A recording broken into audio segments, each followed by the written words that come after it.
के बाद अमेरिका ने जो भी स्टेप्स लिए उनसे यूएस डॉलर न केवल ग्लोबल करेंसी के तौर पर स्टैब्लिश हुआ बल्कि दुनिया का यूएस डॉलर पर भरोसा काफी ज्यादा हो गया था। ऐसा इसलिए भी था क्योंकि ब्रेटन वुड्स सिस्टम के तहत डॉलर गोल्ड स्टैंडर्ड से जुड़ा हुआ था। अगर इसे बिल्कुल आसान भाषा में समझे तो जो भी देश इंटरनेशनल ट्रेड के लिए डॉलर इस्तेमाल करता था वो जब चाहे तब उन डॉलर्स के बदले अमेरिका से तय रेट पर गोल्ड ले सकता था। अग्रीमेंट के तहत 1 आउंस गोल्ड का रेट 35 यूएस डॉलर्स रखा गया था। मतलब अगर किसी देश के पास 35 डॉलर है तो वो अमेरिका से 1 आउंस गोल्ड मांग सकता था। शुरुआत में ये सिस्टम बहुत अच्छे से चला क्योंकि वर्ल्ड वॉर 2 के बाद दुनिया के 70% गोल्ड रिजर्व्स अकेले यूएस के पास थे। इसलिए गोल्ड बैकिंग की वजह से पूरी दुनिया का डॉलर पर भरोसा बना हुआ था। लेकिन धीरे धीरे प्रॉब्लम शुरू होने लगी। 1950s और 1960s में अमेरिका ने दुनिया भर में भारी खर्च शुरू कर दिया। Vietnam war, cold war, arms race, Europe और एशिया में मिलिट्री बेसेस और ग्लोबल इन्फ्लुएंस बनाए रखने की कॉस्ट, ये सब डॉलर में पे किया जा रहा था।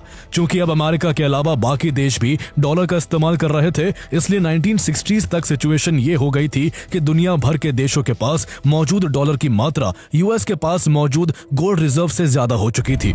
यानी अमेरिका के पास उतना गोल्ड नहीं था जितना दुनिया भर में डॉलर फैल चुके थे। और ऐसा इसलिए था क्योंकि अमेरिका साइलेंटली ज्यादा डॉलर्स प्रिंट कर रहा था। यानी गोल्ड तो अमेरिका के पास लिमिटेड ही था लेकिन डॉलर्स की संख्या गोल्ड से कई गुना ज्यादा हो गई थी। सिचुएशन ये थी कि अगर सभी कंट्रीज अमेरिका से एक साथ डॉलर के बदले गोल्ड लेने आ जाती तो अमेरिका के पास देने के लिए गोल्ड ही कम पड़ जाता।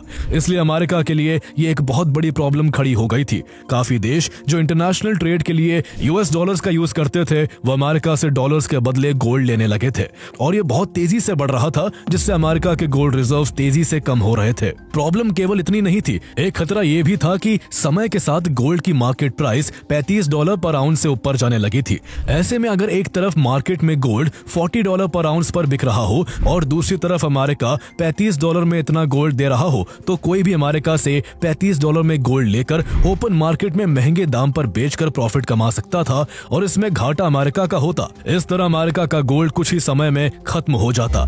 इसी खतरे को रोकने के लिए 1961 में अमेरिका ने 7 यूरोपियन कंट्रीज के साथ मिलकर लंदन गोल्ड पूल बनाया ताकि गोल्ड की कीमत को 35 डॉलर पर आउंस पर कंट्रोल किया जा सके। इसके बाद यूएस और उसके एलाइज मार्केट में गोल्ड की डिमांड को कंट्रोल करने के लिए मार्केट में अपना गोल्ड बेचते ताकि गोल्ड की सप्लाई बढ़े और प्राइस नीचे जाए। लेकिन आर्टिफिशियल सप्लाई का यह एक्सपेरिमेंट ज्यादा दिन नहीं चला और 1968 तक लंदन गोल्ड पूल पूरी तरह फेल हो गया। अब सिचुएशन अमेरिका के हाथ से बाहर निकलती जा रही थी और उसका सोने का खजाना साफ हो रहा था। 1950 में जहां यूएस के पास करीब 20,000 टन गोल्ड था, 1971 तक वो घटकर करीब 8,000 टन के आसपास रह गया था। यानी अमेरिका का आधे से ज्यादा सोना साफ हो चुका था। इस दौरान बाकी देश अग्रेसिवली अपने डॉलर रिजर्व्स को गोल्ड में कन्वर्ट कर रहे थे। हाल ये था कि यूएस के एलाई फ्रांस तक ने बाकायदा डॉलर से अपने शिप्स भर के यूएस भेजे और यूएस से गोल्ड वापस लेना शुरू कर दिया। इस तरह मार्केट में गोल्ड की डिमांड इतनी बढ़ गई कि अमेरिकन गवर्नमेंट उसे कंट्रोल नहीं कर पा रही थी। अब अमेरिका के सामने दो ऑप्शंस बचे थे, या तो डॉलर को गोल्ड से जोड़कर रखे और अपने गोल्ड रिजर्व्स पूरी तरह खो दे या फिर गोल्ड स्टैंडर्ड को ही खत्म कर दे। इसी डिलेमा के बीच 15 अगस्त 1971 को US president Richard Nixon announce करते हैं कि अब से डॉलर को गोल्ड में कन्वर्ट नहीं किया जाएगा। इस एक अनाउंसमेंट के साथ गोल्ड स्टैंडर्ड खत्म हो गया और डॉलर के पीछे से गोल्ड बैकिंग खत्म हो गई। रिचर्ड निक्सन के इसी फैसले को इतिहास में निक्सन शॉक के नाम से जाना जाता है, क्योंकि अब यूएस डॉलर के पीछे गोल्ड नहीं था और उसकी value US economy, military power और ग्लोबल ट्रस्ट से तय होने लगी थी। इसलिए बहुत से लोगों को इस पॉइंट पर लगने लगा कि डॉलर कोलैप्स हो जाएगा, लेकिन ऐसा नहीं हुआ क्योंकि तब तक दुनिया यूएस डॉलर पर डिपेंडेंट हो चुकी थी। इंटरनेशनल ट्रेड डॉलर में हो रहा था, कंट्रीज के फॉरेन रिजर्व्स यूएस डॉलर में रखे गए थे, ग्लोबल डेट, लोन्स और रीपेमेंट्स यूएस डॉलर में फिक्स हो चुके थे और सबसे बड़ी बात, दुनिया के पास यूएस डॉलर का कोई प्रैक्टिकल अल्टरनेटिव मौजूद नहीं था। यूरोप अभी भी रीबिल्ड कर रहा था, जापान और एशिया ग्रोथ फेज में थे, Soviet block US dollar based system से बाहर था, लेकिन वो ग्लोबल ट्रेड का इतना बड़ा सेंटर नहीं था।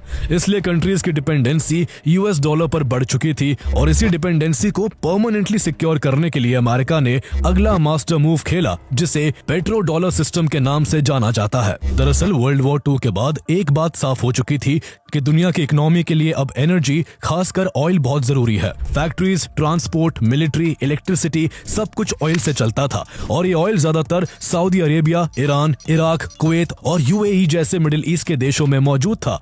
मिडिल ईस्ट के पास ऑयल तो था, लेकिन उसे निकालने की टेक्नोलॉजी, कैपिटल और एक्सपर्टीज नहीं थी। 20th सेंचुरी के शुरुआती दशकों में सऊदी अरेबिया और ईरान जैसे देशों में ऑयल एक्सप्लोरेशन और एक्सट्रैक्शन अमेरिका और ब्रिटेन की कंपनियां कर रही थी। सऊदी अरेबिया में 1938 में जब दमाम रीजन में मैसिव ऑयल रिजर्व मिले तो उस ऑयल को कमर्शियली एक्सट्रैक्ट करने में यूएस कंपनीज ने सबसे बड़ी भूमिका निभाई थी।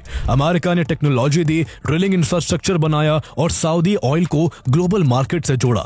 अब यहाँ दोनों देशों की जरूरतें मिलती थी। यहाँ सऊदी अरेबिया को ऑयल बेचने के लिए ग्लोबल एक्सेस, रीजनल एनिमीज से मिलिट्री प्रोटेक्शन और रिजीम स्टेबिलिटी चाहिए थी, तो वही अमेरिका को ऑयल की अनइंटरप्टेड सप्लाई, मिडिल ईस्ट में स्ट्रेटेजिक फुटहोल्ड और डॉलर की ग्लोबल डिमांड बनाए रखने का तरीका चाहिए था। अब चूंकि 1971 में गोल्ड स्टैंडर्ड खत्म हो चुका था, इसलिए अमेरिका अब डॉलर की डिमांड को ऑयल से लॉक करने का प्लान बनाता है। 1974 में यूएस सऊदी अरेबिया के साथ ये डील करता है कि सऊदी अरेबिया किसी भी देश को अपना ऑयल सिर्फ यूएस डॉलर में बेचेगा और बदले में अमेरिका सऊदी अरेबिया को मिलिट्री प्रोटेक्शन, वेपन सप्लाई और रीजनल सिक्योरिटी की गारंटी देगा। सऊदी अरेबिया इसके लिए अग्री हो जाता है और धीरे धीरे यही मॉडल बाकी ओपेक देशों पर भी लागू हो जाता है। यानी अब किसी भी कंट्री के पास ऑयल खरीदने के लिए यूएस डॉलर होना जरूरी था। इसलिए चाहे वो इंडिया हो, चाइना हो, जापान हो या कोई भी यूरोपियन देश, उन्हें ऑयल खरीदने के लिए यूएस डॉलर रिजर्व बनाना जरूरी हो गया था। यहीं से यूएस डॉलर एनर्जी ट्रेड की कंपलसरी एंट्री पास बन गया और इसी को पेट्रो डॉलर सिस्टम कहा जाता है। पेट्रो डॉलर सिस्टम के बाद अमेरिका के हाथ में फाइनेंशियल कंट्रोल की पावर आ गई। अमेरिका ये डिसाइड करने लगा कि कौन ग्लोबल सिस्टम के अंदर रहेगा और कौन बाहर। कुछ देशों ने डॉलर डोमिनेंस को चैलेंज करने की कोशिश भी की, लेकिन अमेरिका ने उनको फिर कहीं का नहीं छोड़ा। जैसे साल 2000 में इराक के प्रेसिडेंट सद्दाम हुसैन ने ऐलान किया कि इराक अब अपना ऑयल यूएस डॉलर की बजाय यूरो में बेचेगा। ये डॉलर बेस्ड सिस्टम के लिए एक डायरेक्ट चुनौती थी और इसके कुछ ही साल बाद 2003 में इराक पर अमेरिका का इन्वेजन हुआ और सद्दाम हुसैन की रिजीम न केवल खत्म हो गई, बल्कि सद्दाम हुसैन को फांसी के फंदे से लटका दिया गया।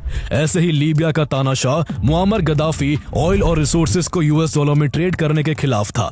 ये पेट्रो डॉलर सिस्टम को खुला चैलेंज था। ऐसे में कुछ ही समय बाद लीबिया में नेटो इंटरवेंशन हुआ और गद्दाफी की रिजीम कोलैप्स कर गई और उसे भी मार दिया गया। ऐसा एक केस ईरान का भी है। ईरान और यूएस की 1979 इस्लामिक रेवोल्यूशन के बाद से ही गहरी दुश्मनी है। इसलिए ईरान जब डॉलर बेस्ड सिस्टम को ओपनली रिजेक्ट करते हुए ऑल्टरनेटिव पेमेंट मैकेनिज्म्स अपनाने लगा, तो यूएस की तरफ से ईरान को decades long economic sanctions, banking restrictions और फाइनेंशियल आइसोलेशन का सामना करना पड़ा और ईरान की इकोनॉमी घुटनों पर आ गई। इन सब से अमेरिका का यह मैसेज साफ था कि डॉलर बेस्ड सिस्टम से बाहर जाने की कीमत चुकानी पड़ेगी और इसलिए डॉलर सिर्फ कोई करेंसी नहीं रहा, बल्कि एक बड़ा जियोपॉलिटिकल टूल बन गया। टाइम के साथ अमेरिका ने इस कंट्रोल को सिर्फ ऑयल ट्रेड तक सीमित नहीं रखा, उसने ग्लोबल फाइनेंस का कंट्रोल अपने हाथों में ले लिया। इस कंट्रोल का सबसे बड़ा एग्जांपल स्विफ्ट सिस्टम है। स्विफ्ट एक ग्लोबल फाइनेंशियल मैसेजिंग नेटवर्क है जिसके जरिए दुनिया भर के बैंक्स आपस में इंटरनेशनल पेमेंट इंस्ट्रक्शंस एक्सचेंज करते हैं। आज स्विफ्ट से 200 से ज्यादा देशों के 11,000 से ज्यादा बैंक्स और फाइनेंशियल इंस्टीट्यूशंस जुड़े हुए हैं। इसकी इतनी पावर है कि अगर किसी कंट्री को स्विफ्ट से बाहर कर दिया जाए तो उसके बैंक्स इंटरनेशनल पेमेंट्स ना भेज सकते हैं, ना रिमाइंडर रिसीव कर सकते हैं। प्रैक्टिकली वो कंट्री ग्लोबल ट्रेड से कट जाती है। बड़ी बात यह है कि स्विफ्ट सिस्टम पर वेस्टर्न कंट्रोल है और यूएस का इसमें डिसाइसिव इन्फ्लुएंस है। इसलिए स्विफ्ट को फाइनेंशियल सैंक्शंस के सबसे पावरफुल वेपन की तरह इस्तेमाल किया जाता है। 2022 में इसका सबसे ताजा एग्जाम्पल देखने को मिला जब रशिया यूक्रेन वॉर छिड़ी तो रशिया के कई मेजर बैंक्स को स्विफ्ट सिस्टम से बाहर कर दिया गया। इससे रशिया की पेमेंट्स फ्रीज हो गई, ट्रेड फ्लोज डिस्टर्ब हुए और उसकी इकोनॉमी पर भारी दबाव पड़ा। यहाँ तक कि अमेरिका ने रूस से ऑयल खरीदने वाले देशों पर एक्स्ट्रा टैरिफ्स तक लगा दिए, जिनमें भारत भी शामिल था। इस तरह डॉलर के डोमिनेंस की वजह से अमेरिका एक तरह से पूरी दुनिया के साथ मनमानी करता है। यूएस डॉलर को और मजबूत बनाने में डिजिटल एंड कंप्यूटर रेवोल्यूशन का भी अहम रोल है। इनकी शुरुआत अमेरिका से ही हुई और अमेरिका की IBM, इंटेल एंड माइक्रोसॉफ्ट जैसी कंपनियों ने पूरी दुनिया के लिए कंप्यूटिंग स्टैंडर्ड्स डिफाइन किए। Banks, stock exchanges, insurance companies सबने अमेरिकन कंप्यूटर सिस्टम्स को अडॉप्ट किया। जैसे जैसे कंप्यूटर्स फाइनेंस में घुसे, वैसे वैसे global financial data US based system पर प्रोसेस प्रोग्रेस होने लगा। 2000 के दशक के बाद स्मार्टफोन्स और मोबाइल इंटरनेट ने इस डोमिनेंस को और गहरा कर दिया। वीजा, मास्टरकार्ड, पेपैल जैसे पेमेंट नेटवर्क्स, नैस्डैक और NYSE जैसे स्टॉक एक्सचेंजेस और ग्लोबल फिनटेक इंफ्रास्ट्रक्चर सब डॉलर बेस्ड डिजिटल रेल्स पर चलने लगे। अब डॉलर सिर्फ फिजिकल करेंसी नहीं था, बल्कि वो डिजिटल फॉर्म में हर सेकंड दुनिया भर में मूव करने लगा। इसके बाद एप्पल, गूगल, Amazon, मेटा और माइक्रोसॉफ्ट जैसी अमेरिकन कंपनियां दुनिया की डिजिटल इकोनॉमी को शेप करने लगी। इन कंपनियों की अर्निंग्स ग्लोबल थी, लेकिन अकाउंटिंग डॉलर में होती थी। अब जब हम AI और एडवांस टेक्नोलॉजी के दौर में पहुंच चुके हैं, तो artificial intelligence, cloud computing, semiconductors और एडवांस रिसर्च, इन सब में भी आज अमेरिका ही लीड कर रहा है। OpenAI, Nvidia, Google DeepMind और Microsoft Azure ये सिर्फ कंपनीज नहीं है, ये नेक्स्ट जनरेशन इकोनॉमी की बैकबोन है और ये पूरा इकोसिस्टम डॉलर बेस्ड फंडिंग पर टिका हुआ है। इसलिए आज US डॉलर की ताकत एनर्जी, ट्रेड, फाइनेंस, टेक्नोलॉजी और डिजिटल इंफ्रास्ट्रक्चर सबके कंबाइंड कंट्रोल से है। यही वजह है कि डॉलर का डोमिनेंस दशकों बाद भी टूटा नहीं है, बल्कि हर टेक्नोलॉजिकल शिफ्ट के साथ और ज्यादा मजबूत होता चला गया। डॉलर की डेकेड्स लॉन्ग डोमिनेंस के बाद दुनिया के कई देशों ने इसे चुनौती देने की कोशिश की, खासकर वो देश जो US सैंक्शंस, ट्रेड प्रेशर या फाइनेंशियल रिस्ट्रिक्शंस का सामना कर चुके थे। इन देशों को समझ आ गया था कि जब तक ग्लोबल ट्रेड और पेमेंट्स US डॉलर पर डिपेंड करते रहेंगे, तब तक अमेरिका के पास इकोनॉमिक लेवरेज बना रहेगा।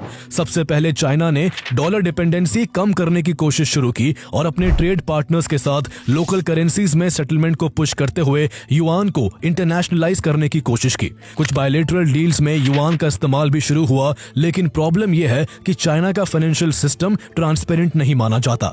Rule of law, data access और पॉलिसी प्रेडिक्टेबिलिटी पर ग्लोबल इन्वेस्टर्स को भरोसा नहीं है। इसी वजह से युआन डॉलर का रियल ऑल्टरनेटिव बनने में अब तक नाकाम रहा है। इसके बाद रशिया ने सैंक्शंस के जवाब में US डॉलर छोड़ने की कोशिश की। रशिया ने एनर्जी ट्रेड में रूबल और युआन को प्रमोट किया और ऑल्टरनेटिव पेमेंट सिस्टम्स डेवलप किए, लेकिन रशिया की इकोनॉमी का साइज लिमिटेड है और उसकी करेंसी ग्लोबल स्केल पर ट्रेड और रिजर्व्स के लिए अट्रैक्टिव नहीं बन पाई। ब्रिक्स कंट्रीज भी लगातार डी डॉलराइजेशन को लेकर काम कर रही है। ब्रिक्स ने local currency trade, shared payment systems और इवन कॉमन करेंसी के आइडिया पर चर्चा की, लेकिन ग्राउंड रियलिटी ये है कि ब्रिक्स देशों की इकोनॉमीज, स्ट्रक्चर, ग्रोथ और ट्रस्ट लेवल में एक दूसरे से बहुत अलग है। ऐसे में एक स्टेबल कॉमन करेंसी का होना अभी इतना आसान नहीं लगता। इसलिए आज भी दुनिया की 54% export invoicing, 57% foreign exchange reserves और करीब 88% foreign exchange transactions US dollar में या डॉलर के साथ होती है। डॉलर दुनिया की करेंसीज का मेजरिंग स्केल बन चुका है। जब इंडिया में कहा जाता है रुपये गिर गया, तो असल में इसका मतलब ये होता है कि रुपये डॉलर के मुकाबले कमजोर हुआ है। ठीक उसी तरह अगर जापान की येन या यूरोप का यूरो कमजोर होता है, तो कंपैरिजन हमेशा डॉलर से ही किया जाता है। इसलिए देखा जाए तो डी डॉलराइजेशन की बातें हेडलाइंस में तो स्ट्रॉन्ग लगती है, लेकिन प्रैक्टिकल लेवल पर डॉलर को रिप्लेस करना अब तक किसी के लिए पॉसिबल नहीं हुआ है। शॉर्ट टर्म में डॉलर डिपेंडेंसी को रिड्यूस किया जा सकता है, लेकिन डॉलर डोमिनेंस को पूरी तरह तोड़ना एक लंबी और मुश्किल प्रक्रिया है। यही वजह है कि भले ही डॉलर को चुनौती देने की कोशिशें जारी हो, लेकिन आज भी ग्लोबल ट्रेड, फाइनेंस और टेक्नोलॉजी का सेंटर US डॉलर ही बना हुआ है।